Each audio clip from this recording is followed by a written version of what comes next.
Yes, a very good afternoon once again. Thank you so much for keeping it UBC TV News Channel. As always, we end the bulletin with something to talk about, and here we are this afternoon with the Kiira Motors Corporation.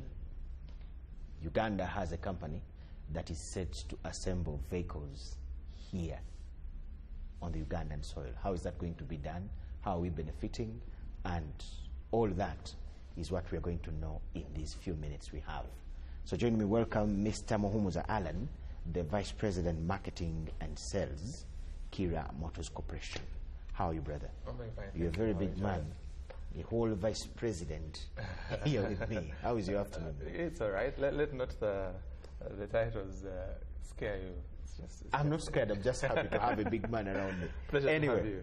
Tell us about Kiira Motors Corporation. What is all about this company? When did you start, and what does a Ugandan have to know more about this? So Kiira Motors Corporation is an automotive manufacturing company in Uganda. It was established in 2014 as a private company, fully owned by government, and Makerere University. Our history dates back to Makerere University, where we exercised our skills and our knowledge in that area and built Africa's first electric vehicle. That is where it starts? Yes, that's where the history kind of begins. So it started there as a project and slowly evolved into where we are now as a fully functional private company that is into automotive manufacturing. There is a controversy. You said owned by government. Yes, and private. Fully fledged private company. Yes. What is that? So government doesn't do business as a government. Yes. So it holds, it's an equity partner. It's the way you can say Jordan has a company that he has set up, and he has these shares in that company. So government is just a shareholder. Okay. Yeah, but it's a private company with Makerere University. Okay. Yeah, but it is registered as a private company. So you started with the small V's-like car. Yes. And where are you now? Right now we have... as far as production is concerned. On top of the Vitz, which you have referred to as a Vitz because of the shape. Of the shape, yes. Really look like yeah. one, the appearance was one. We built Africa's first hybrid fuel, which uses both electricity and fuel. It was a 5-seater sedan. And that one was also to show our capabilities in that area. And then later we built the Kayola Solar Bus, which many have come to know, Africa's first electric bus and solar bus at that. Okay. And in the area of manufacturing, right now we are at the phase where we are saying, yes, we are ready to start production, specifically of buses as our entry product. Okay. And we are taking on orders already of these buses. That is the message. Taking in orders, what do you mean exactly? By orders, I mean people you already have order for people that buses. need the buses? Yes. Okay. Exactly. So what kind of buses are you people going to ask? Can I call it assembling? You could call it assembling, because basically what an original equipment manufacturer like Toyota or Hyundai or wherever, they have an assembly line. Yeah, so you're putting together components that you have specified and built, whether you have built or someone else, but yeah, it's an assembly line. Okay, in that perspective, yes. What picture should we have in expectation of you people? Should we expect these big coaches that go to Kabari and back, the Chibarumas, I'll use the Kampala language for everyone to understand, or these minibuses? What exactly do you people look up to? So we are opening up our product portfolio to meet the user requirements. Our value proposition is that we are not going to push down a product on you, but rather we want the voice of the customer first. So if you want maybe a 32-seater bus, which you would call like a coaster, or if you want a 60-seater, we can build whatever requirement or specification. So your products will be based on the orders you will be having? Exactly. If I order for a coach, it's what you will give me? It's what I will give you. Okay. What capacity do you people have to come up with those various types? How have you realized that you can handle? For example, if I may come up with my money and ask for coaches to ferry people to Kabale and Tororo and Soroti, wherever. Do you have the capacity, and how do you convince people that you have what it takes? I can assure you that we are more than competent to deliver a product on the road. We have a team of very skilled engineers on board, and the Kayola Solar Bus in itself is a testament of what we can do. And I can assure Ugandans that we are able to meet their specific requirements of because you know you're going to have many of these questions. Definitely. The Kayola Solar Bus, how would I refer to it? The Kayola Solar Bus, yes, was more of a sample, I would say. It was a prototype, yes. Thank you. Now, we want buses that will go to Rwanda and back. Yes, exactly. Can somebody look at Kayola and get the confidence to work with you to have buses? Oh yes, because because we are saying that the kind of buses we are going to deliver to our customers, even if it's not electric, if you want it as a diesel bus, that one we can also put together. And the fact that this technology is going to be proven technology from a competent partner, then you can be assured of the quality of, say, the powertrain. And the fact that these buses, by the way, if you look at, say, what is happening in Kenya, where most of our new buses are coming from, you find you have bodybuilders, people just panel beat some of these units together, and then they get a rolling chassis and put the frame and put the body, and then they sell to Ugandans. And what difference do they have from us? I mean, we are same flesh and blood, and I mean, with the kind of competencies that they have, we have here in Uganda. And as I said, the Kayola Solar Bus is a perfect testament of that. If anyone would want to actually have an experience of the kind of thing I'm talking about, they are open to come to our offices at Plot 13 Kiira Road in Ntinda and see for themselves that even the Kayola Solar Bus in itself is a solid bus that can actually handle the kind of roads we have. Because when we were building that bus, it was not just out of, you close yourself up in a room, you do some drawings, you specify, and you start building a bus. But we had to first go into the market and see what kind of roads are we looking at, so that you build a suspension to those specific roads. You're looking at how do people load some of these buses. If you're moving from here to Kabale, someone has put his muwogo or his Irish potatoes. We have very nice Irish potatoes in Kabale. And you filled up the bus. So that loading as well, the axles, how are you going to specify that bus? So there's a lot of thought process that has gone in, because these buses that we receive here are not built for the Ugandan environment. These are they're built on perception. Yes, they're built on perception and perceived thought and what kind of requirements that are here. So it's more of a push. They're pushing products down to the market. But for us, we're saying we're going to pull your requirements. We build that on Ugandan soil, test it in Uganda, and deliver it to you. Okay, quite exciting news. How much will a bus go for example? Will somebody who had to go and purchase them from Kenya, where they're assembled, has been for quite some time, till when we have managed to get you people, will there be a change? Like if somebody has been spending 100 million to get a bus, will it go down to 70 or 50 million? Oh yes. Our pricing strategy or our positioning is very competitive compared to what is on the market. And this, of course, the pricing is dependent on what you would want. If you came and said, I wanted this, this, and this, the kind of quotation we'll give you would be dependent on what you're. But from my estimations, we're saying that our buses will start from about 120 million going up, depending on what trim you're interested in, what seating capacity you're looking at. The specifications with the bus? Yes. So the more specifications you want, the specifications you want will dictate the kind of pricing. But we are looking at a base model of about 120. Okay, that is the starting price for a bus. Yes. What kind of bus, for example? A Chibaluma or a coach? This would be a coach still, or even, as I said, it's all dependent on the kind of specification. Because it could be a coach, but it could go higher. Because you want charging ports in there, you want Wi-Fi, you want AC, you want seats that can incline and go back, and that are comfortable. If you've been in the Kayola, I'm not sure if you've been, but the Kayola has one of the most comfortable bus seats you can ever sit on. So very, very wonderful leather trim. So it would be really dependent on the kind of product you're really looking at. Okay. Are you people going to only assemble buses? Many of the young people here that have jobs admire to at least own a car. Yes. Yes. So are you looking at only buses?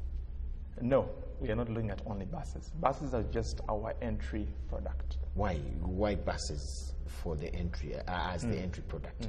Because one would expect you people to start with cars, throw them to the public. That's when you will even ascend to the product of buses, a bigger product.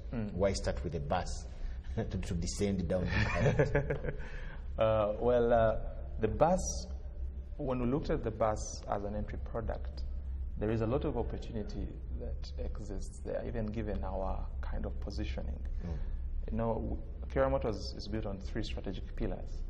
One is value for the customer. We want the customer to get as much value out of this as possible. Okay. The second is opportunity to the community. We are not existing just as Kiira Motors. As you see, government is majority shareholder or principal equity partner, and government's desire is to see the economy transformed and people's lives being changed. So opportunity for the community for us is core in our values. And lastly is profit for the shareholder. Okay. So the bus meets those 3 perfectly, because number one, we're saying the pricing is going to be very competitive, so the kind of, and it's going to be your requirements, it's your voice, so the value is there. Now the opportunity for the community, for the bus, we believe, if you look at the bus, the impact it would have compared to if you had your own, let's say, an SUV, the number of people that are being impacted by a bus in comparison to an SUV are incomparable. You can't compare the two, because the bus is only about 60 people. They are being enabled to move from one area to one place to another. That's business already. People are making money out of that. But also, when you look at the value chain of assembly and manufacturing, there's a lot of opportunity in the bus. The Kayola Solar bus, 60% of that bus was purely Ugandan. The materials used were Ugandan materials. So you can see the opportunity that would lie in a bus. What percentage? 60%. Break it down. What is that, for example? So you're looking at the body, you're looking at the steel that was going in there, the frames, the chassis. You're looking at the whole interior, upholstery in there, everything. So it came up to about 60%. People will have a chance to supply you guys with all of that. With all that. Okay. And also, because we would need a lot of manpower, even from our local artisans, these guys who are doing some work down in Katwe, some of those people that are building skill and slowly developing themselves. Now those are people who would actually be impacting and working with to see how we can put these things together, because they have the expertise and experience. They have been doing these things for all their lives. Okay. So what kind of market are you guys looking at? Is it only in Uganda here? Will you attract Kenyans to come for our buses, the Rwandese, Tanzanians, or even the whole of Africa? Yes. We are not limiting our market to just Uganda. But as we start production, primarily our market is home. You know, say charity begins at home, but shouldn't end there. So our primary market is Uganda, and we're looking at schools, at the tourism industry, bus operators, and other institutions as our target market as we go to market right now. Okay, we have one challenge in Uganda. People normally underlook domestic products. What kind of message do you have for such people as far as these buses are concerned? I think, you know, we have come to so much. And in the same perspective, some of you producers tend to take the public for granted. Because we have to buy what is produced from home, you just put whatever you want on the market. So much as we have not to underlook you, what are you going to do to say that you give us exactly what we need? Yes, as you give them a message, take a message for yourself as well. Oh, definitely. But, you know, we are a business. We're here to make money as well, primarily, because we don't start a business for charity. That will not be a business. That will be an NGO or some non-profit organization. And definitely for us to stay in business, we've got to be competitive. Our products have got to be top of the class Okay. products. As we wind up. There we are saying that our products would definitely be top-notch, Okay. world-class standard. But for those that believe that Ugandans, our products are of low quality and low standard, I think it's unfortunate that. And how ready are you to make everyone believe in Kiira Motors Corporation that at least much as we have always underlooked the products from our land, these guys have come with something different? I think time is the best proof of quality. But I'm not going to say you wait till you get there. No. We are inviting this to even come to. We are inviting the whole public to come to our offices and come and actually experience these products that we have built. Come and see for yourself. See the quality of these products. See the work that goes in there. If you're interested in getting a bus and you're there skeptic, if the Kiira bus is the bus that I would want, just give it that opportunity to come around and come and see for yourself. Come and sit in this Kayola. You see, we are over 35 million people, but those that can afford a bus or even a car are just not all of us, just a percentage of the whole population. Yes. Besides buying, how else do you think the rest of us Ugandans can support you? Besides the buying, I think that there is opportunity that we are looking at as a company, even as we start get into production. What kind of support do you expect of us? Yes, so we are looking at the human resource. As I said, well, the second pillar that we're looking at was the opportunity to the community. There are many ways in which someone can contribute towards our mission of vehicles made in Uganda. Okay. And that could be in exercising your skill. If you have any skill in any specific thing, be it welding, be it design, be it you can exercise yourself in that skill, we are ready to see how we can work together. Because it goes beyond just buying our products. It also goes to equipping you and empowering you to be better and to contribute towards our nation's development. Okay. Success. Are there jobs? Yes, there are jobs. Because people are going to do big things. There are opportunities. Like what kind of people can come around to seek an opportunity? So normally when people think of manufacturing, they think of only engineering. But there's so much that goes on in a typical organization. So we're looking at engineers, of course, mechanical engineers, electrical engineers, all kinds of engineers. We're looking at designers, people who are good with artistic, yes, because you're looking at designing the vehicles, be it the look, the interior. We're looking at programmers, because you have a lot of electronics in there and they need to communicate.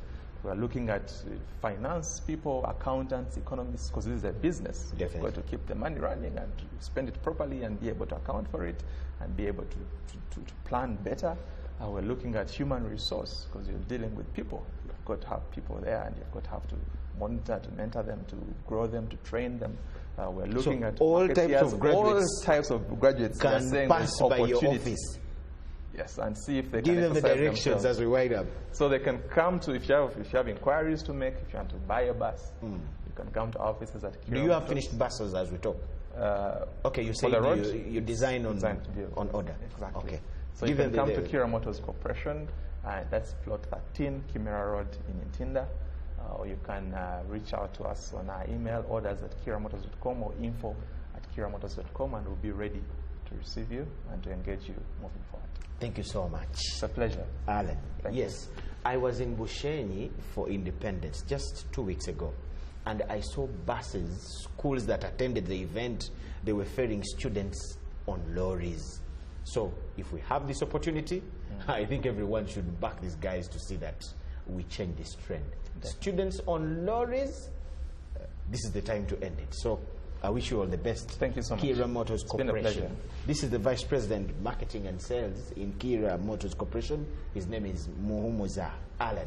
That way we come to the end of all we had for you this afternoon. We shall keep in touch with them and informing you whatever development they will come up with. My name is Michael Jordan Lokomwa. I wish you the best of the week. Good afternoon. Thank you, Allan. Pleasure.